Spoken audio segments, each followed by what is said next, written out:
123とね4つ網戸があるんで、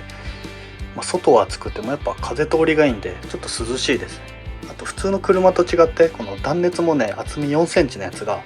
この天井壁床全部入ってるんで、車とかよりは比べ物にならないぐらい涼しいというか暑くないです。窓開けてたらまだまだ全然車中泊できるなっていう感じです。あとはこのね天窓のとこはね結構多分暑さというか熱気がすごい来るんで、ここはなんか閉めれるような断熱性のある扉とかそういうのもちょっと検討中です。